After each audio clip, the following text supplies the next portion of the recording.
If we're being totally and completely honest, beating the Ender Dragon and Minecraft was way too easy for George and Bo, because they're pros.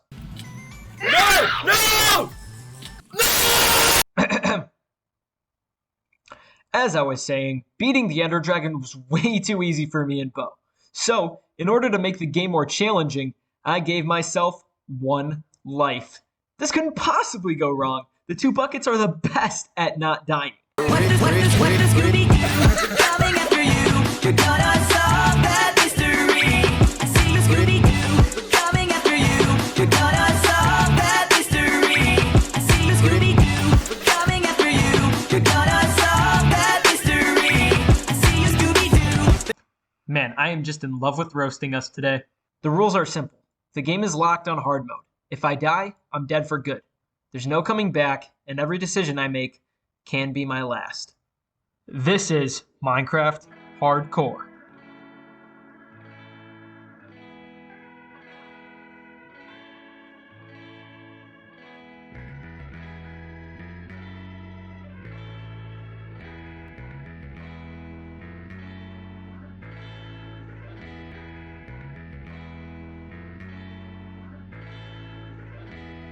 Now, if you guys want to play along, I decided to make the seed fart but poop pee.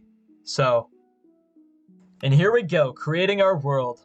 This was the start of our epic Minecraft hardcore journey. So day 1, I spawned into the world, and the first thing I see is a brown sheep. I called him Mr. Poopy and told him that he was a piece of shit. Anyway, now one of the coolest things about Minecraft is no matter how good you are at the game, we all start at the same spot.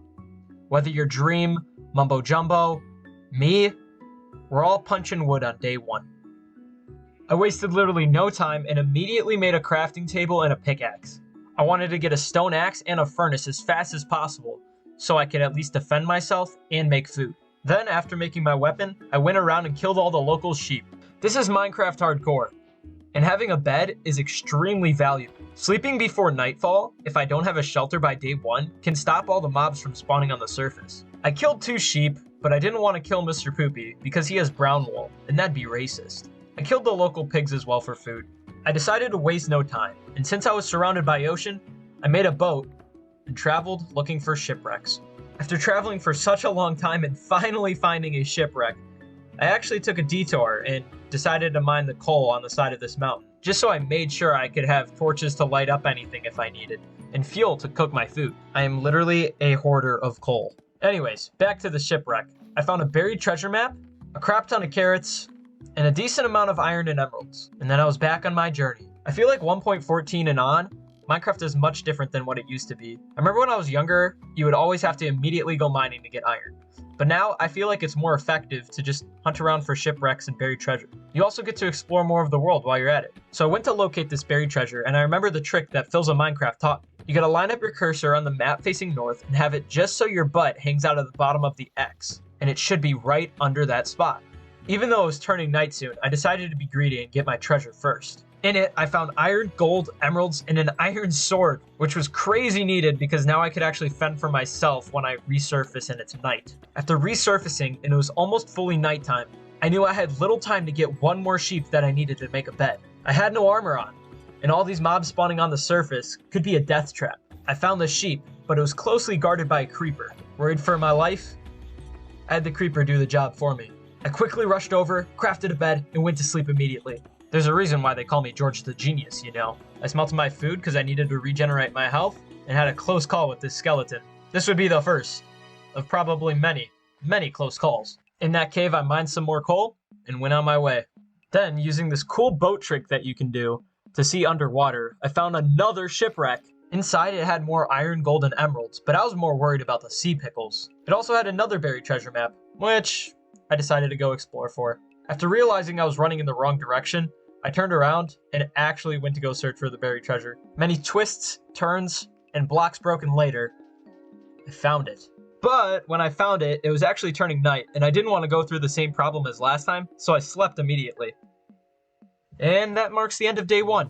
On to day 2. And day 2 is off to a fresh start because I can already open this treasure. Inside, we got even more iron, even more gold, and even more emeralds. We copped another Heart of the Sea, and most importantly, a leather tunic.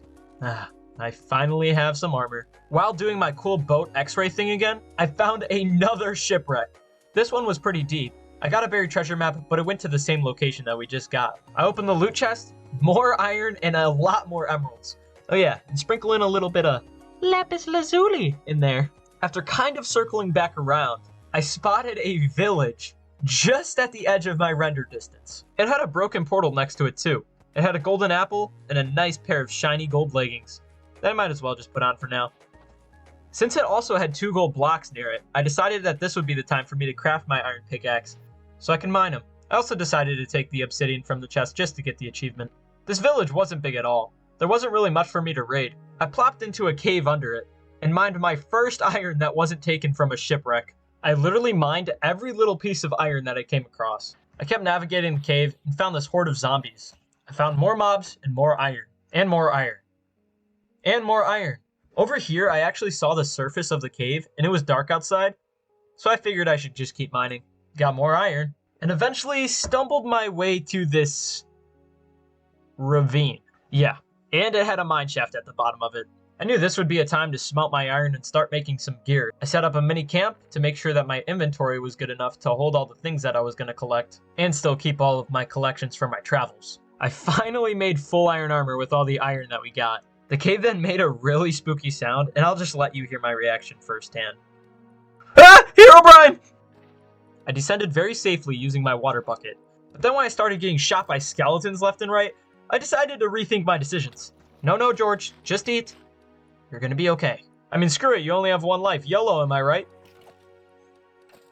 I walked to the mine shaft confidently. I started lighting up the caves for the first time, too. I actually found this back doorway to get into the mine shaft, which was cool. Mined my first bit of redstone, and marched through the shaft, collecting every ore I saw. Every second I spent in this mine shaft, all I heard was mob noises. I mean, look at my subtitles. I knew the cave spiders were somewhere, I just couldn't figure out where, which made my paranoia go through the roof. Aha, the source, the spawner. I knew I needed to remove this thing as soon as possible before more of these critters were just jumping on me at every corner. First guy was such a noob, he went down, and I just broke that thing with my pickaxe and ran away. I mined my first bit of gold ore that wasn't from buried treasure or a shipwreck, and then I wanted to go down where the spawner used to be to kill off any remaining cave spiders so I didn't have to deal with them anymore. I branched off in a cave that stemmed from the mine shaft, and there was a lot of zombies coming from this area, so I knew that something was up. Sure enough, I was right. A zombie spawner. This would be a pretty nice spot to start up a base for an easy XP farm, so I better remember where this is. Right? The chests in it weren't too special, just some iron and the disc cat. It's more iron though, you know I like some of that. All these noises are really freaking me out, man. Oh, Minecraft Hardcore's worst enemy. A baby zombie. I calculated every one of my movements, making stairs so I could kill mobs before I enter an area, and clearing out cobwebs, and peeking at every corner to make sure I wouldn't get blown up by a creeper. At the floor of this mine shaft, I heard so many more zombies, so I knew that another part of this was close. Baby zombie's scaring me, man. After clearing out these zombies, I saw my first glimpse at greatness. My first diamonds. I mined them right away, and there was only 2. But diamonds nevertheless. I continued on with my mining every ore endeavor, well, most of them, and making sure that I was very careful with every mob. I kept traveling, mining some more iron. I went down this staircase and found another shiny blue rock, this time much more than the last vein. I saw a minecart chest in the distance and knew I had to run towards it, and oh my god, this has to be one of the best minecart with a chests of all time. Look at those juicy pumpkin seeds. I kept exploring. This mine shaft was massive. I found another chest, but there was lots of mobs on the other side. I safely excavated them before grabbing my loot. And oh, was it worth it? My luck is literally insane. I mean, we do have the best seed name ever, might I mind you. I continued searching for more ores and made sure to grab all this lapis. Oh my god, there were so many ores, bro. After mining some more ores, I knew that I would have to resurface soon because I didn't have much food left. And on the way, I had another close call. And let's just say Georgian Clutch Moments does not panic at all and is actually extremely confident. After facing this cavern of creepers, I swam back up to my camp that I had. My guy, from all of this, we had so much gold and iron. it was insane. With our newly acquired diamonds, I decided to make our first tool a diamond pickaxe. I found a little hole where a lava pool was, and it had water poured over it, so it had made obsidian. I needed a diamond pickaxe to mine 14 blocks of it, 10 for another portal, and 4 for an enchantment table. My plan was to find the zombie spawner and dig up right from it to the surface, because I wanted my base to be above it. Again, so I can have an easy XP farm for my enchantments. The only problem was, this mine shaft was gigantic, and I really couldn't find where the cave branching from it came from. After a lot of wandering around in circles, facing a crap ton of mobs, and some more mining, I still didn't find it. I even found lava lakes and another ravine. Yeah, I was definitely lost. Hey, but at least being lost gets me more iron and more creepers. This cave that I was lost in, though, actually had a water ravine coming up from the top of it. I figured this was a good time to resurface anyway. I needed food, and it actually went right back above to the village where we started from. I ransacked the hay bales to make some bread and knew I needed to go back down to find that spawner. I came across this deep cave and spotted some juicy diamonds, and they were looking way too sexy to resist. I mean, I shouldn't have gone down. There was way too many mobs, and another close call. Shee, that was close. But anyway, back to searching and mining. And I guess more looting? Another day later, we found it, and I was ready to call this place home. But first, I wanted to make an easily accessible way to the surface and back. I knew that we would be needing food, trees, farms from the surface. I dug straight up, and boom! We were actually right above the village. Now I wanted to make a water elevator. In order to do that, I needed kelp. Because with the kelp, if I place it on water flowing blocks, they become water source blocks. And water source blocks make bubbles when you place soul sand under it. I placed my water to descend down, but it didn't go down fast enough, and I had another close call. I collected some kelp and stacked it all the way up to make it a source block. Then I built another portal to get one soul sand block to make this a working water elevator. But I didn't have flint and steel, and I didn't feel like going to get gravel for flint. So I went back to our little thing that we found earlier and grabbed the fire charge. Ta-da! Kablamo. Skadoosh. I'll take you. Oh. There's also a bastion here. Great. We'll deal with that another day. I placed the soul sand and this worked perfectly. While I was up there, I collected some wood, and right as I was about to dig down, I heard phantoms. I hadn't slept in days because I was just mining the whole time. Totally forgot about these things. I tried using my bow that I made with all the string that I collected from the cobwebs in the mine shaft, but I only had a certain amount of arrows. And let me tell you, melee combat with these things is very difficult. They just jump you from all over. I figured for the way down, all we needed to do was jump into some water. You could just fall there. And I made it some much needed chests for this super crowded inventory I was having. I also crafted some signs to make sure that the water elevator didn't leak out. Then I wanted to make my way back to my first camp so I can grab all the iron and gold I left there and bring it to my new base. This took a while, and I got lost again. But it was worth it for all that iron and gold. Look at all that juicy iron and gold. Now remember that bastion that we saw when we went to go get that soul sand? Yeah, I wanted to go tackle that now. I crafted a gold helmet to make sure that the regular piglins wouldn't attack me, and once I got into the nether, I decided to make a little safety base. So when I entered, I wouldn't just immediately get shot by a ghast or attacked or anything. This is Minecraft Hardcore. We take necessary precautions. I approached the bastion, and there was one of those hogs waiting for me. And that does a crap ton of damage. I ran away, stacked up, and almost missed my stack up, and luckily got away. I shot it with my bow, and quickly figured out that this was not going to be fun. But screw it, you only live once, am I right? If you guys don't know about bastions, these things are nasty. They have brutes, and those can do half of your health. And they attack you no matter what. And piglins attack you when you loot anything or steal anything. Those were the days. I tried to eliminate one of the brutes, but then all the other piglins got angry. I thought they were all gonna chase me, but maybe I was good. I looked around, scanning the area, being as careful as I could. I found a chest and capped myself into the room to make sure no brutes would attack me while I was looting. I made the achievement War Pigs and got a cool diamond shovel with silk touch. I did the exact same thing for 4 other rooms that had chests with them. I say that like it was an easy thing, but let me tell you, the paranoia was real when you hear all these noises that my stomach makes when I go to Taco Bell all around me. In the second chest, I found a nice diamond pickaxe, In the third chest, I found 2 ancient debris. Debris? Maybe plural is debris. And some arrows, and made the advancement hidden in the depths. I saw brutes and hogs to my right and left, but I increasingly became less scared because of the structure that this bastion was made. I have the element of parkour. They can't catch me. I made my way back to my safety shelter and realized it was already day 8. Now that I was level 29, approaching 30, I decided to make an enchantment table, but quickly realized that I needed bookshelves. I also decided that I'm not doing any good just holding on to these diamonds, so I decided to put them to use. I made a diamond chestplate, diamond axe, and a diamond sword. I'm officially what George in 2nd grade thought was pro. Back to the topic at hand, I knew I needed bookshelves. And what do I need to make bookshelves?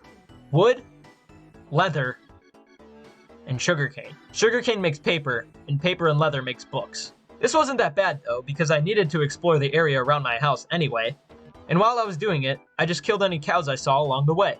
And we made a journey. We saw a squid commit suicide. Sky Does Minecraft would be proud. A beautiful flower forest, some bees making love, and a lot of wasteland. No, really. I did a lot of walking. I suddenly stumbled upon a desert. And this was really good, considering that they have desert temples, which are one of the most valuable loot things in the game. After a lot of running in the desert, I finally found a temple, right on the edge of it.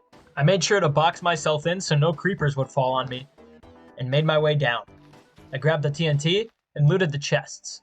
I found a saddle and some good horse armor. Maybe if I found a horse, this traveling thing wouldn't be as hard. I kept running, and I know I said as I was traveling that I would kill any cows I came across, but I was also collecting sugarcane as well. It was soon becoming night, and I found this village just in time too. I saw a horse outside too, so I knew in the morning I would try to tame it. I made love with a villager during a thunderstorm,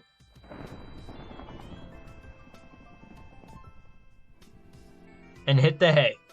No pun intended. I went to the very horse I saw outside my window, and he actually loved me on the 2nd try. Maybe this achievement was right. Maybe we would be best friends forever.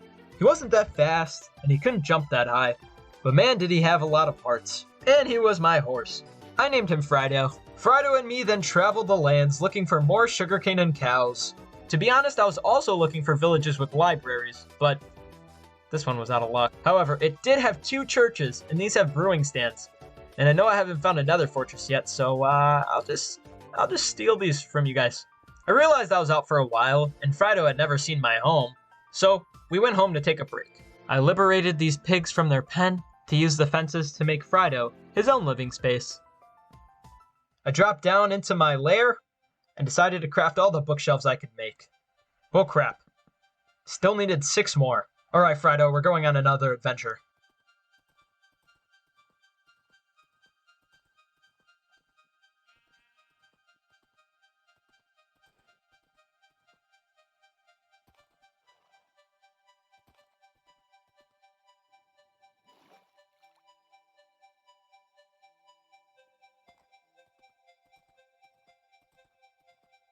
On the way, me and Frido found an acacia village with no library. And at first I thought it was just this little house, but it was actually a cliffside village and it was pretty cool. Then me and Frido came across a desert temple. Obviously, gotta check what the loot is inside. I went down to find another pair of diamond horse armor, find another saddle, and a diamond. Me and Frido then made one of the most treacherous journeys back home. And let me tell you, after this, there's no separating us.